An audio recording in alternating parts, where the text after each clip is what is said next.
Hi, good day everyone. Today we will discuss the process of curriculum development. It is not just making lesson, it is a systematic process that ensures quality education. It is consists of four main phases: planning, design, implementation, and evaluation. Let's explore them one by one.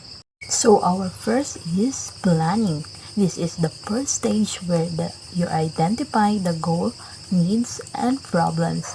It is involved research, setting objectives, and deciding what needs to be taught and why.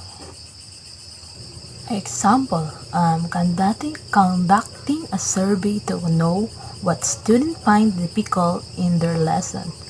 Like na lang po sa mga students na medyo hirap sa lesson, need po nila na may teacher na mag-guide sa kanila o magtuturo na sa ganun ay maunawaan nila at maintindihan ang kanilang lesson.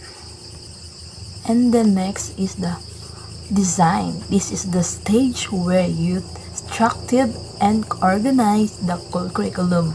You choose the content, topic, teaching, strategy, and materials. It is like creating the blueprint or layout of the course.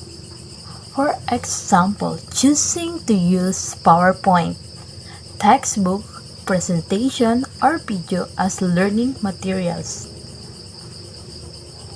Dapat pag once na gumagamit po tayo ng PowerPoint, dapat yung paggawa natin ng PowerPoint, maayos yung visual, malinaw, at dapat madali lang maunawaan ng ating mga estudyante nang sa ganun, hindi sila mahirapan na unawain ng nakalagay doon.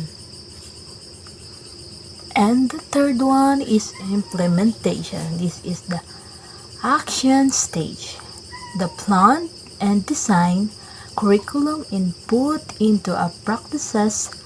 This is where teaching and learning actually happen inside the classroom.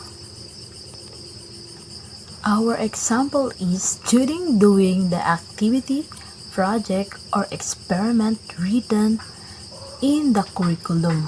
Ito po sa implementation, dito natin makikita sa mga pinapakita sa mga estudyante na kung anong mga natutunan nila or sila na yung gagawa sa bagay na kunyari nag-experiment kayo.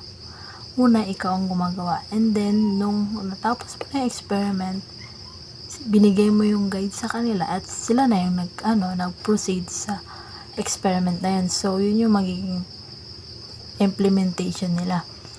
And the last one is evaluation.